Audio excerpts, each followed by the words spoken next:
अस्सलाम वालेकुम नाज़रीन, इमरान याकूब खान साहब और ज़फ़र हिलाली साहब के साथ मैं हूं Samina Pasha. Programme viewpoint में आपको खुशामदीद कहती हूँ।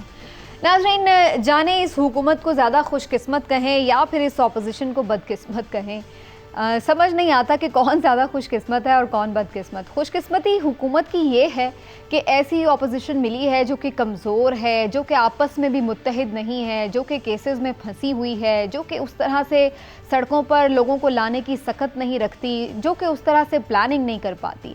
और दूसरी जानब समझ नहीं आता कि ऑपोजिशन को ज़्यादा बदकिस्मत कहा जाए कि आपके ऊपर केसेस भी चल रहे हैं, आप देख भी रहे हैं कि इकॉनमी का क्या हाल हो रहा है, हुकूमत की गवर्नेंस की नित नई कहानियाँ रोज़ खुलती हैं और अवाम आपकी तरफ देखना भी चाहते हैं, लेकिन आप अभी तक अवाम की तवज्जो हासिल करने में नाकाम हैं और आपस में मुत्तहिद तक नहीं हो सके। तो ना जाने किसको कहा जाए कि खुशकिस्मत है या बदकिस्मत, लेकिन सूरत हाल बहरहाल यही है कि ऑपोजिशन, जो कि इससे पहले हम देख रहे थे कि बकरी ईद से पहले ये बहुत ज़ोरों शोर से राग अलाप रही थी कि एक बड़ी APC होने जा रही है जिसमें फैसला कुन नतीजे पे पहुंचेंगे कि इस हुकूमत के खिलाफ आखिर करना क्या है, हिकमत अमली क्या होगी। अब तो शहबाज शरीफ साहब को भी बिलावल भुट्टो ने किसी न किसी तरह अपने साथ खड़ा कर ही लिया था, लेकिन वही बात कि बकरी ईद गुजर गई है और अभी तक कोई APC भी मुनक़िद नहीं हो सकी, बल्कि आपस में ऑपोजिशन के जो नफाक की बातें हैं वो सामने आना शुरू हो गई, इख्तिलाफ की बातें सामने आना शुरू हो गई। ख़बर ये है कि मौलाना साहब अब नाराज़ हो गए हैं। क्या वो कोई अलग तहरीक चलाने की सोच रहे हैं फिर से पहले की तरह, या अब की बार हुकूमत इकट्ठा करने में ऑपोजिशन को कामयाब हो जाएगी कोई ऐसा ब्लंडर करके। बहरहाल आज सबसे पहले पॉलिटिकल सिनेरियो पर ही गुफ्तगू होगी। थोड़ा आगे बढ़ेंगे तो बात करेंगे उस BRT की कि जिसका बड़ी शिद्दत से इंतज़ार था और वो मुकम्मल नहीं हो पा रही थी। अब मुकम्मल हो भी गई है तो इंतज़ार ख़त्म नहीं हो रहा, क्योंकि उसकी बाकायदा पब्लिक के लिए अभी तक ओपनिंग नहीं हो सकी। इसकी वजह क्या है ये भी जानने की कोशिश करेंगे। प्रोग्राम में आज काफ़ी कुछ है जनाब, आप हमारे साथ रहिएगा। आपको खुशामदीद कहते हैं। और इमरान साहब, जैसा कि हम बात कर रहे थे अपोजिशन के बारे में, वैसे आपको क्या लगता है, हुकूमत ज़्यादा खुशकिस्मत है या अपोजिशन बदकिस्मत? बिस्मिल्लाहिर्रहमानिर्रहीम। मैं समझता हूँ कि ना हुकूमत बहुत ज़्यादा खुशकिस्मत है और ना ही अपोजिशन इतनी बदकिस्मत है।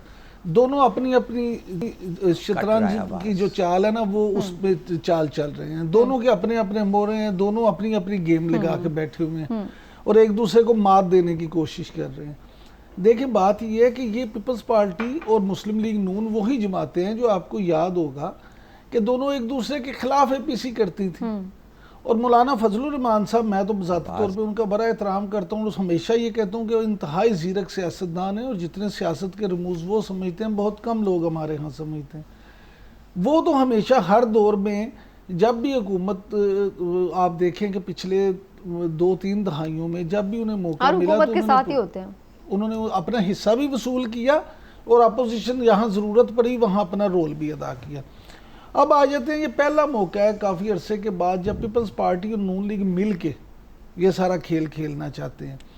लेकिन मैं आपसे यहाँ पे, हम इस अपने प्रोग्राम में कई दफ़ा डिस्कस कर चुके हैं कि असल बात ये है कि दोनों जमातें इसलिए अपने आप पे पूरी तरह एक दूसरे पे भरोसा नहीं करती, इतमाद नहीं करती कि दोनों अपनी अपनी गेम में हैं, दोनों अपने अपने मफाद के लिए हैं। अब मौलाना साहब इतने नाराज़ हैं, वो चाहते हैं कि ख़ास तौर पे वो ये समझते हैं कि फैटफ के मामले में और बहुत सारे मामला थे जिस पे हुकूमत को टफ टाइम दिया जा सकता था, लेकिन उन्होंने अपने ज़ाती मफाद के लिए, पीपल्स पार्टी ने और नून लीग ने हुकूमत को वो टफ टाइम नहीं दिया।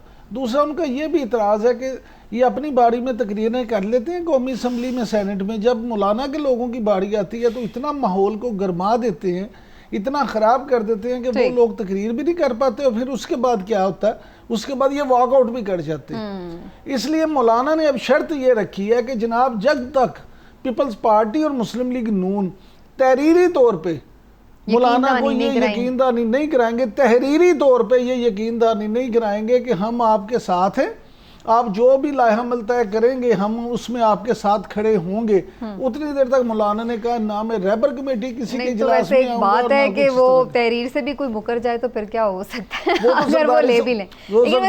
जरदारी साहब ने कहा हुआ है ना कि कोई आसमानी से हदीस तो नहीं होता। लेकिन एक चीज़ और भी है कि अब तो शहबाज शरीफ साहब ने अपोलोजाइज भी कर लिया है मौलाना से, लेकिन मेरा ख्याल है उसके बावजूद भी कोई मामला ठंडा नहीं हुआ। नहीं, ठंडे की बात नहीं है। फिर इसमें मैं ये कहूँगा कि शहबाज साहब ने अपोलोजाइज क्यों किया है, इसलिए कि उन्हें अभी मौलाना की ज़रूरत है और मौलाना को क्योंकि शहबाज शरीफ साहब की ज़रूरत है, इसलिए वो भी मान ही जाएंगे फाइनली। लेकिन इस वक्त स्टेटमेंट है क्या जो उनका इस वक्त अगर बयानिया कहा जाए JUIFA का, वो क्या है? ज़रा सुन लीजिए उनके लीडर अताउर रहमान क्या कहते हैं। मैं दोनों बड़ी पार्टियों से आज गिला कर रहा हूं कि आपने हमेशा इन लोगों का साथ दिया है, आपने कभी अपोजिशन को यकजा करने की कोशिश नहीं की है, और अगर जमीयत उलमा इस्लाम ने कोशिश भी की है तो अपोजिशन की इन बड़ी जमातों को जो किरदार अदा करना चाहिए वो नहीं कर रहे। हिलाली साहब, क्या मुत्तहिदा ऑपोजिशन की जो APC होनी थी वो क्या समझा जाए, होने से पहले ही नाकाम हो चुकी है? आपस में ही इख्तिलाफ इनके बहुत ज़्यादा हो गए। नहीं, मैं हैरान हूँ कि ये लोग जो हैं ये क्या समझ रहे हैं। हैरानगी के इधर क्या बात है कि इनका इत्तेफाक नहीं हो रहा है या ये सब मिल के नहीं चल सकते, इसलिए कि सबको पता है, पता होना चाहिए कि गवर्नमेंट का और इन लोगों का एक समझौता हो गया है। कब से हुआ है, क्या है वो समझौता? मैं आपको एक्सप्लेन करता हूँ। पीपल्स पार्टी कहती है गवर्नमेंट को माने जो गवर्नमेंट और उनके जो सपोर्टर्स हैं उनको ये कहते हैं कि हम कुछ नहीं करेंगे, we will not upset the apple cart, मगर इस शर्त पे कि आप हमें पूरा अपना टाइम कंप्लीट करने दें सिंध में। और नून लीग के बारे में आपको मैं कब से कहता हूँ कि वो जो मेडिकल रिपोर्ट है, जिस दिन से वो मेडिकल रिपोर्ट को कंकॉक्ट किया गया है, इसके मतलब ये है कि उसको वो एक अजीब सा रिपोर्ट था जिसके बेसिस पे नवाज शरीफ बाहर जा सका। उस वक्त से नून लीग का खेल बड़ा क्लियर है कि हम गवर्नमेंट के साथ चलते रहेंगे, मरियम भी कुछ ज़्यादा नहीं कहेगी और ऐसा ही मामला चलता रहेगा। अब एक ही बंदा है जिसका समझौता नहीं हुआ है गवर्नमेंट के साथ, ना उनके बैकर्स के साथ, और वो है मौलाना फजल रहमान। मौलाना फजल रहमान जो हैं उनको ज़रूरत नहीं है इस किस्म के समझौते के लिए, बिकॉज़ इन दोनों पार्टीज़ और MQM को भी शरीक आप कर दें, कोई भी और बंदा है ही नहीं जो 50,000 लोगों को 24 घंटे में सड़कों पे ला सकता है। जो कोई और ऐसा पार्टी है नहीं या बंदा नहीं है जो कराची को बंद कर सकता है, इसलिए कि कराची के अंदर 19 उसके मदरसे हैं और all the entry points of Karachi पे उनके मदरसे हैं। तो अगर वो इतने सारे लोग को टर्न आउट करें तो असल कुव्वत तो उसके पास है। नून और PPP और MQM एक हफ्ते में लोग नहीं ला सकते जितना वो ला सकता है। हैदराबाद में भी उसके पास यही है। देवबंदी मदरसे जो हैं समीना, हैदराबाद से लेके उभारो सिंध बॉर्डर ऑफ पंजाब तक लगे हुए हैं, और वो इसका एक एग्जाम्पल सेट कर चुके हैं ऑलरेडी। जो उन्होंने धरना नवंबर में दिया था लाली साहब, उसमें उन्होंने प्रूफ किया ना, इतने लोग लेके आए थे बहरहाल वो, हालांकि इन लोगों ने सपोर्ट नहीं किया था PMLN और पीपल्स पार्टी। लेकिन उन्होंने समीना एक और बात भी जो है वो भी मनवाई थी कि ये तमाम उस धरने में भी वो बहुत पुरअमन रहे थे। हाँ, और कहीं पे कोई गमला भी नहीं टूटा। उन्होंने बड़ा मुनज़्ज़म रह के ये सारा काम और किया था। साथ और साथ इसमें एक और चीज़ जो है वो ये भी है कि ये अभी तक आप देखें अपोजिशन की स्ट्रेटजी क्या है। अपोजिशन भी हुकूमत को ना अभी खिलाना चाहती है, इसमें आप ये भी ना दे। आगे अब मुहर्रम शुरू हो जाने हैं। हाँ। मुहर्रम के आप 40 दिन ये समझ लें कि उसमें तो कुछ होना ही नहीं, इसलिए अपोजिशन भी जानबूझ के इस तरह से ये टाइम गेन कर रही है कि आगे मुहर्रम शुरू हो जाए, फिर वो कहेंगे जी अब मुहर्रम में 40 दिन बड़े सेंसिटिव होते हैं, इसमें तो ये इस तरह का काम होना। लेकिन मौलाना ने तो जलसों जुलसों का ऐलान कर रहे हैं, वो तो पेशावर में कह रहे हैं कि हम सितंबर में करेंगे। वो देखेंगे ना, मैं आपसे ये कह रहा हूँ कि वो भी मुहर्रम के बाद ही जाएंगे। वो भी मुहर्रम के बाद होगा, जो कुछ भी होगा अभी नहीं। लेकिन हिलाली साहब, आप समझते हैं कि मौलाना अकेले अगर कोई ऐसी इकट्ठा कर भी लेते हैं लोगों को दोबारा से, तो वो पहले की तरह एक नाकाम ही सूरत हाल होगी, कोई उन्हें कामयाबी तो नहीं मिलेगी अगर वो हुकूमत गिराने को कामयाबी समझते हैं? तो बिल्कुल सही है, मौलाना लोगों को ला सकता है, मगर मौलाने के पास सीट्स नहीं हैं, और वो भी एक ही सूबे में थोड़े से सीट्स हैं, 10-12 सीट्स एक सूबे में हैं। और देखिए MQM ने भी शुरू किया था, MQM ने भी आपने नोटिस किया था गवर्नमेंट के ख़िलाफ़ बोलने लग गए थे, और कुछ लोगों सेंसिटिव लोगों को गालियाँ वालियाँ शुरू हो गई थी। 2 दिन में उनके 70% सेक्टर चीफ्स जो हैं वो उनको साथ क्या हुआ पता नहीं, वो बिल्कुल चुप हो गए। देखिए बात सिर्फ ये है सीधी सादी कि ये सब एक मिली भगत है, और मौलाना साहब एक हैं जो समझते हैं। अब मिसाल के तौर पे मैंने किसी को कहा कि भाई बिलावल का क्या रोल है, देखिए किस किस्म का एक्सप्लेनेशन। किसी ने मुझे कहा कि बिलावल का नाम है ट्रेनर। मैंने कहा यार वो क्या मतलब है ट्रेनर? कहते हैं जी जो गधे गाड़ी चलाते हैं लोग, उस साथ साथ एक खाली गधा बंधा हुआ होता है साथ, तो उसका काम ये होता है कि उसकी ट्रेनिंग होती है कि कितना दूर जाए, कैसे जाए, इसलिए उसका भी वक्त एक आएगा कि वो भी फिर तो वो ट्रेनिंग हुए ना हिलाली साहब, फिर ट्रेनर तो वो होता है जो ट्रेन कर रहा होता है, फिर तो बिलावल भुट्टो ट्रेन ही हुए ना। एग्जैक्टली। अच्छा, और साथ साथ समीना, साथ साथ एक मिनट है, देखिए हैरानगी की बात यह है कि 10% तो इन्फ्लेशन हो रहा है इस मुल्क में हर महीना। आलू, टमाटर, रोटी, प्याज, इसके प्राइसेस सब बढ़ गए हैं, और गवर्नमेंट कहती रहती है नहीं नहीं हम इंपोर्ट करके आपको ये सब चीज़, सब्सिडी भी शायद देंगे। भाई सब्सिडी किधर से आएगा आपके पास? सर्कुलर डेट 2 बिलियन अभी फिर हो गया। आपकी इकोनॉमी का ये हाल ही नहीं है कि आप सब्सिडी दे सकें। एग्जैक्टली। अच्छा हिलाली साहब, मैं जो आपने पॉइंट लिया, मैं ये थोड़ा सा पॉइंट आगे बढ़ाऊंगी इमरान साहब की तरफ ले जाते हुए। इमरान साहब, आमतौर पे आपने ये देखा है कि जब नैब की तलबियाँ बढ़ती हैं तो अपोजिशन हुकूमत पर ज़्यादा दबाव बढ़ाती है ताकि वो केसेस से कहीं उनको लगता है कि शायद रिलीफ मिलेगा। लेकिन अब की बार हम ये देख रहे हैं कि एक तरफ तलबियाँ भी बढ़ रही हैं, अब तो मरियम को भी नोटिस आया हुआ है, उधर जरदारी साहब को भी आया हुआ है, वो तमाम चीज़ें भी हो रही हैं, लेकिन उसके बावजूद भी अपोजिशन जो है वो बैकफुट पर दिखाई दे रही है। अब तो बिलावल भी उस तरह से आके नहीं तगड़े होकर प्रेस कॉन्फ्रेंस की उन्होंने। मेरा ख्याल है ज़ाती तौर पर मैं समझता हूँ कि अपोजिशन को ये समझ आ गई है कि ये तलबियाँ, ये चीज़ें ना सिर्फ हुकूमत के बस की बात नहीं है।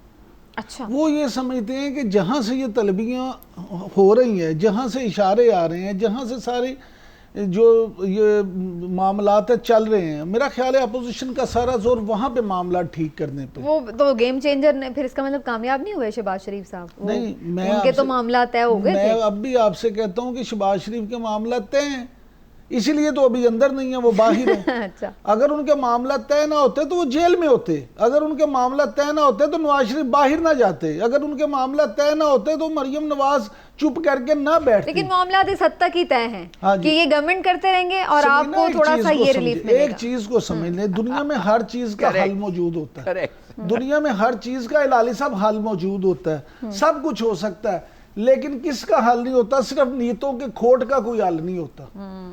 तो जब इस तरह से होगा कि किसी की नीयत में खोट हो जाएगा तो फिर तो मामला रह जाएगा। अदरवाइज आज भी अगर अपोजिशन ये नीयत कर दे कि हमने हुकूमत को हटाना है तो उनके लिए मुश्किल नहीं है, वो हटा सकते हैं, लेकिन असल उनकी अपनी नीयत ही नहीं है इस वक्त हुकूमत को हटाना। वो समझते हैं कि इस वक्त ये this is not the right time. बिल्कुल ठीक। लेकिन मेरा इसमें एक सवाल आप दोनों से ये भी है जी लालिस साहब, मेरा सवाल भी ले लीजिए, फिर आप भी अपना कमेंट ऐड कर लें। इस तरह तो मुझे ये लग रहा है कि इस तरह की वो कहते हैं ना बार बार नाकाम हमलों से जो आपका जिस पे आप हमला कर रहे होते हैं वो ज़्यादा मजबूत हो जाता है। तो अब तो इवेंचुअली मुझे लग रहा है कि गवर्नमेंट को उल्टा ये फ़ायदा हो गया, वो ज़्यादा मजबूत हो गई कि ये तो अपने जैसी कोशिशें करके देख ली हैं इन्होंने, इनका कोई कुछ नहीं होने वाला, उल्टा फ़ायदा हो रहा है गवर्नमेंट। वैसे आप सही कह रही हैं, आप सही कह रही हैं, होना चाहिए था, मगर मुझे पता नहीं है ज़्यादा मजबूत हो गई हैं कि कुछ कमज़ोर हो गई हैं, इसलिए कि उनके कोएलिशन पार्टनर्स हैं वो भी बड़ा शोर कर रहे हैं ना।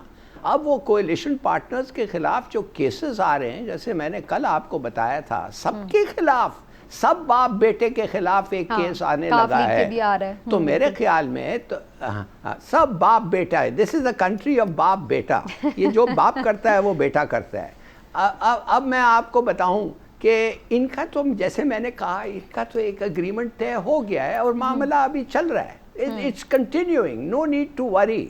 हाँ, अगर कोई ख़ास डेवलपमेंट ऐसी हो जब ज़रूरत पड़े तो फिर बड़ी जल्दी से ये गवर्नमेंट जा सकती है, उस हद तक इमरान ठीक कह रहा है, जल्दी से ये गवर्नमेंट तब्दीली हो सकती है, मगर इस वक्त किसी का कोई इरादा नहीं है इस गवर्नमेंट को तब्दील कर। बिल्कुल ठीक है। इमरान साहब, आपको यकीन लगता है कि मौलाना साहब अकेले फिर से कोई फ़्लाइट भरेंगे जैसे उन्होंने पहले सोलो फ्लाइट ली थी? अच्छा, अब हालात की सितम शरीफी देखिए क्या है। मौलाना साहब, मैं फिर कहूँगा कि बड़े ज़ीरक सियासतदान हैं, मौलाना साहब भी उस वक्त तक कुछ नहीं करेंगे जब कोई इशारा ना हो। आप क्या समझते हैं? मौलाना साहब इशारों को नहीं समझते?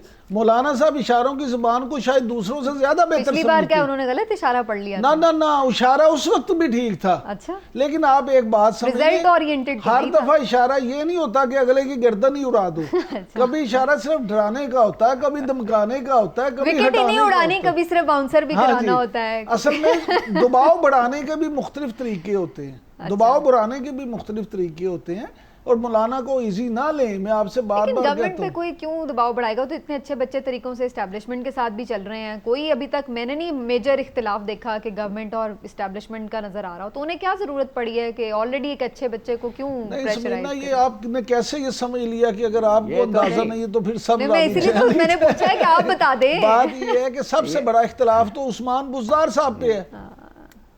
उस्मान बुज़दार साहब पे तो सबसे बड़ा इख्तिलाफ है। तमाम हल्के ये चाहते हैं कि उस्मान बुज़दार साहब को हटा के कोई यहाँ पे एफिशिएंट बंदा लाया जाए, ठीक है, और अब वो बात नहीं मानी तो जा हैं रही। छोटे मोटे बहुत सारी इख्तिलाफात। चीजें। ठीक है, चलिए इलाही साहब आप लास्ट कमेंट इस बहुत पे कर सारे- लें। नहीं। बताएं बताएं कौन कौन से हैं, बताएं। इसके अलावा हाँ, इसके अलावा बुज़दार के अलावा और भी हैं। अब तो फॉरेन पॉलिसी और रिलेशंस एक मुल्क के साथ उसका भी कुछ मामला ऊपर आ गया है, बड़ा सीरियस मामला हो सकता है। तो ये गवर्नमेंट जो है इसका परफॉर्मेंस अब तक उन्होंने क्लियर नहीं किया है। मिसाल के तौर पे छोटी बात है, कुंडा, मैं आपको बताता हूँ, ये कुंडा से नहीं हटा सकते। क्यों? मैं जानता हूँ एक एमएनए को अपोजिशन का, उसने जाके 1 घंटे में जितने कुंडे थे एक पूरा इलाके में उसको निकाल दिया। इन लोग नहीं कर रहे हैं। गैस की चोरी हो रही है मिलों भी, तंदूर के उसमें, वो भी नहीं कर सकते। देखिए, जब आप परफॉर्म नहीं करेंगे और आप क्या कर नहीं सकते, तो फिर आपके जो सपोर्टर्स हैं वो ज़रूर ऑल्टरनेटिव्स देखेंगे।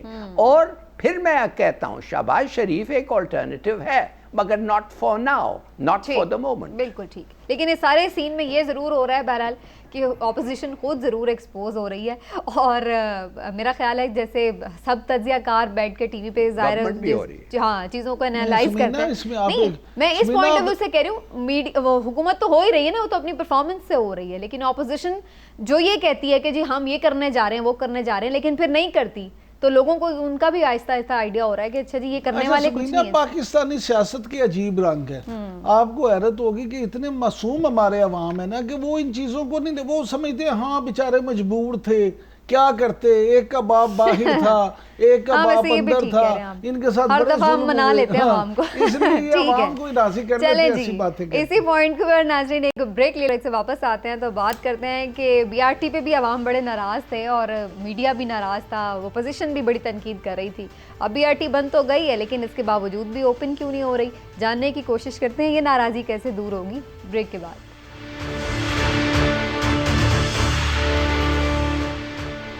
था जिसका इंतज़ार वो शाहकार बन गया, लेकिन बनने के बावजूद भी अभी तक उसकी रूनुमाई नहीं हो रही आवाम के लिए। मीडिया वगैरह को ज़रूर सैर सूर कराई जा रही है, या खुद कुछ जो लोग हुकूमती हैं वो देख रहे हैं, लेकिन अभी तक भी हमने देखा है कि बीआरटी को आवाम के लिए नहीं खोला गया। लेकिन अगस्त के अंदर कहा तो जा रहा है, अभी तक कोई भी डेट फाइनलाइज नहीं हुई।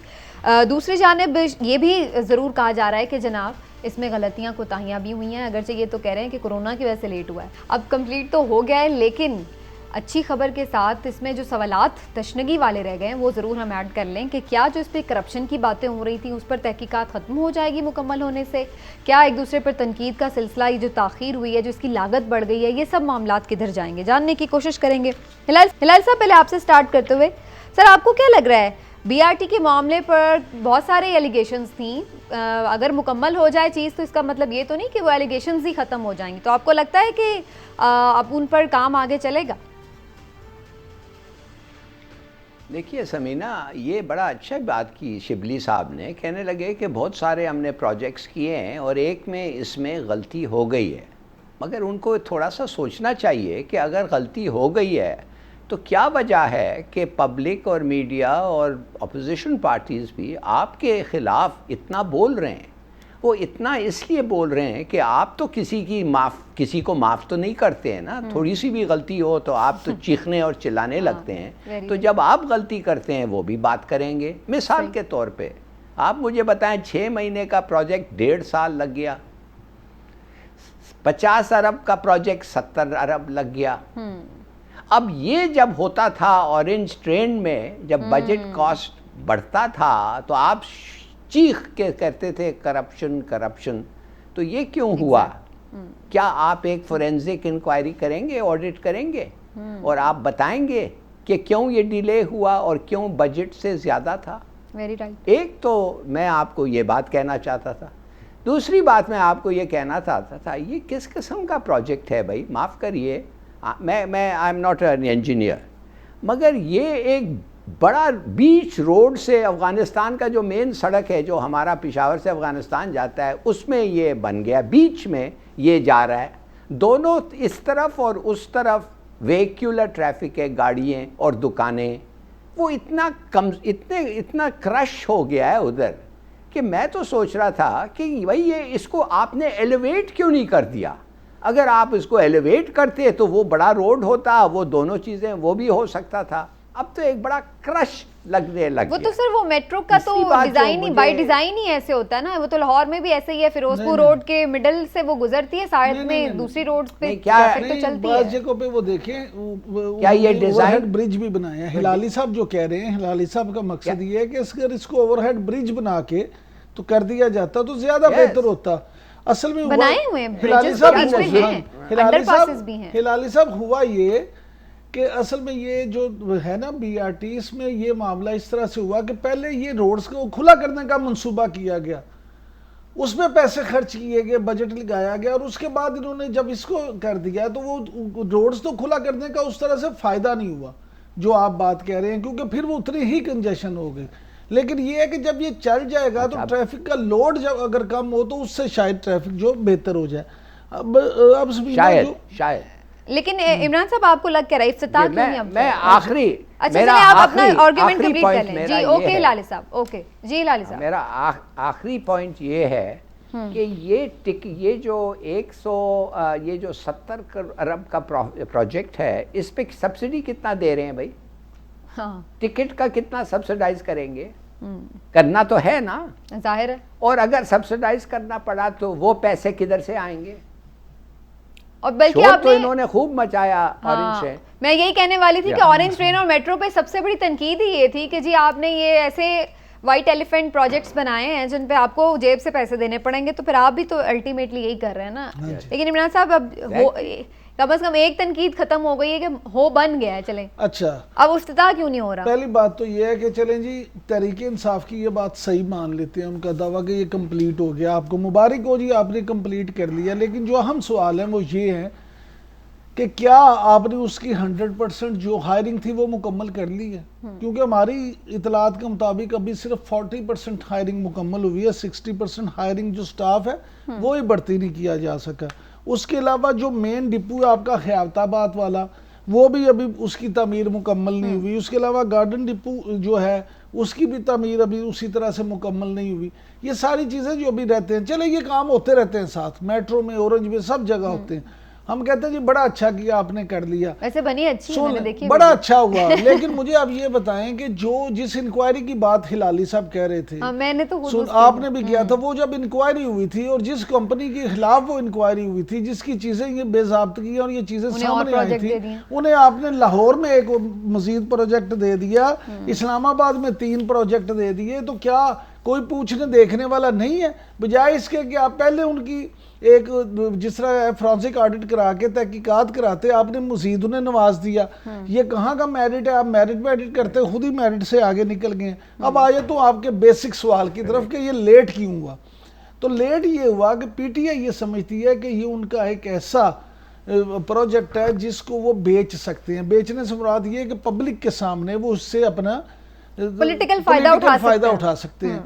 इसलिए उनका ये कहना जी हमने इसमें बड़ी नई चीज़ें शामिल की हैं। स्टूडेंट रेंटर साइकिल का प्रोजेक्ट है कि वहाँ पे अड्डों पे साइकिलें खड़ी होंगी, बच्चे कार्ड से वो साइकिल लेंगे, तो बड़ा जदीद है उसका, मैंने बड़ा अच्छा देखा है। हाँ। मैं आपको जो बता रहा हूँ ना, लोगों ने देखा ना, उनको भी पता चल गया कि वो कार्ड से साइकिल लेंगे, जाएंगे अपने स्कूल कॉलेज के बाहर, वो साइकिल खड़ी करेंगे और वहाँ से दूसरा ले लेगा। फिर उनका ख्याल है कि जी बड़े जदीद जो स्टेशंस बने हैं उनके साथ शॉपिंग मॉल्स बनाए गए हैं कि लाली साहब जो कह रहे थे ना कि वो सब्सिडी कहाँ से देंगे, तो इसको अपने पाँव पे खड़ा करने के लिए वो चाहते हैं कि वो शॉपिंग मॉल से उतनी आमदनी हो कि वो भी इस पे वो की जाए। उसके अलावा उनका ये ख्याल है कि और भी बड़ी वैल्यू एडिड चीजें हैं जो आवाम के सामने आएंगी। ठीक है, तो अच्छा। इससे अब वो उसका इफ्तिताह भी उतने ही बड़े स्केल पे ग्रैंडर के साथ करना चाहते हैं। कोरोना जब आ गया तो उनकी वो ख्वाहिशात पूरी नहीं हो सकती, इसलिए वो अभी डिले कर दिया। डिले कर। अब वो इस इंतजार में है कि कोरोना अल्लाह अच्छा, का मैं तो शुक्र है समझी कम वो हो गया। सुबकी की वजह से नहीं कर रहे,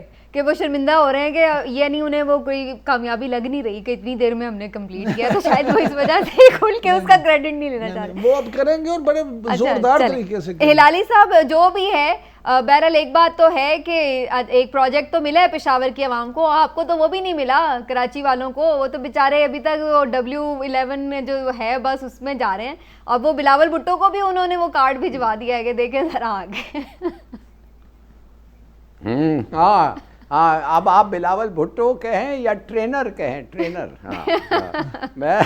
नहीं, और कराची की तो लेकिन सर होना चाहिए। मेरा वैसे ये संजीदगी से भी सवाल है कि इतने बड़े शहर के लिए क्यों नहीं इस तरह का कोई प्रोजेक्ट। 12 साल गवर्नमेंट ने किया। PTI पे तनकीद ठीक है आप करें कि उन्होंने प्रोजेक्ट में लेट किया, जो भी हुआ प्रोजेक्ट की वो बढ़ गई लागत वगैरह, लेकिन इन्होंने कौन सा इनिशिएट किया? इनसे तो ग्रीन बस वाला भी नहीं पूरा हुआ।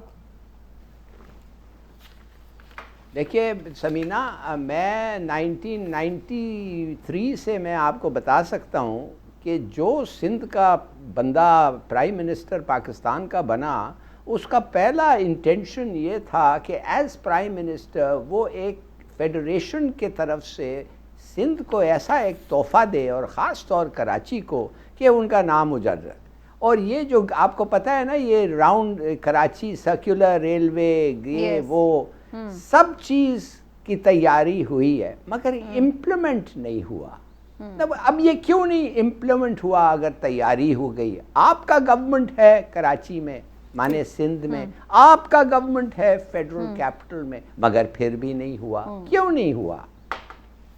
माफ़ करिए, अगर यही होगा ना कि आपके पास अगर पैसे नहीं थे तो आपने शुरू क्यों किया? पैसे भी थे, लोन भी था, इरादा भी था, इंटेंशन भी था, और कर भी सकते थे, फिर भी नहीं किया। इसके माने आपके जो कट सारे थे वो आप काफी नहीं आपने गया तो जो आपने उम्मीद रखा था। बिल्कुल ठीक। चलिए हिलाली साहब, इसको इंशाल्लाह फिर किसी दिन बाकायदा हम इस पे सेगमेंट करेंगे कि कराची की ट्रांसपोर्ट के मसले हल होंगे। लेकिन फिलहाल पेशावर वालों को मुबारकबाद, इस उम्मीद के साथ कि जल्दी इफ्तिताह भी हो जाए आप लोगों के लिए। एक बात आप जरूर याद रखें कि उल्टा मुराद अली शाह साहब ने तो ये कह दिया कि कराची में जो पानी है, ये सीवरेज का निज़ाम है, उसकी एक बुनियादी वजह ग्रीन बस का जो गलत प्लानिंग भी है। अच्छा, वो भी एक वजह है। यानी अब और आप समझ लेंगे खुदाफिज ही है उसको। चले जी, एक ब्रेक लेते हैं, फिर वापस आते हैं, बात करते हैं कुछ टाइगर फोर्स की। आज उसने भी थोड़ा काम कर ही लिया है।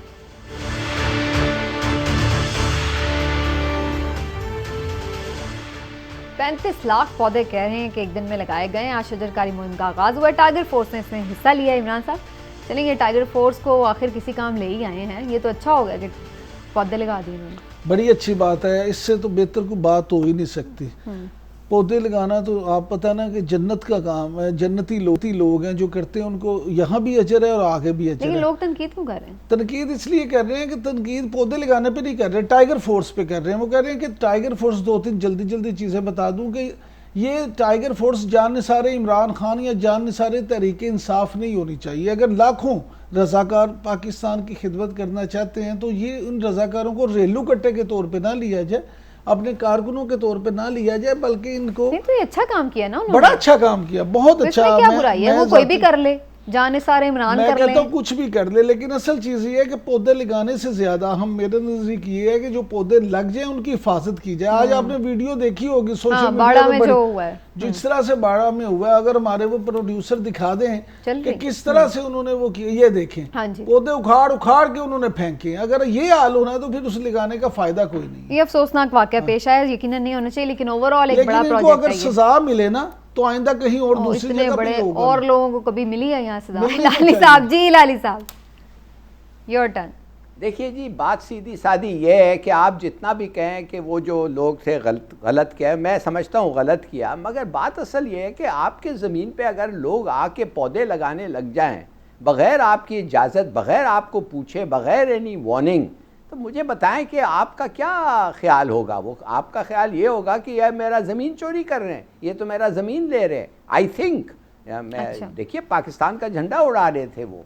तो मेरा अपना ख्याल ये है कि इट्स अनफॉर्चुनेट, मैं fully in favour of tiger force हूँ, मगर मैं जानना चाहता हूँ कि टाइगर फोर्स को तो कोरोना फोर्स था ना, उसके पहले उसके बाद वो खाने का डिस्ट्रीब्यूशन करना था ना, उसके बाद होर्डिंग, वीट होर्डिंग के खिलाफ उन्होंने जाके लोगों को बताना था कौन गंदम को छुपा रहा है, उसके बाद टिड्डों के बारे में था ना, अब पेड़ के बारे में आ गया है। Very good, very good.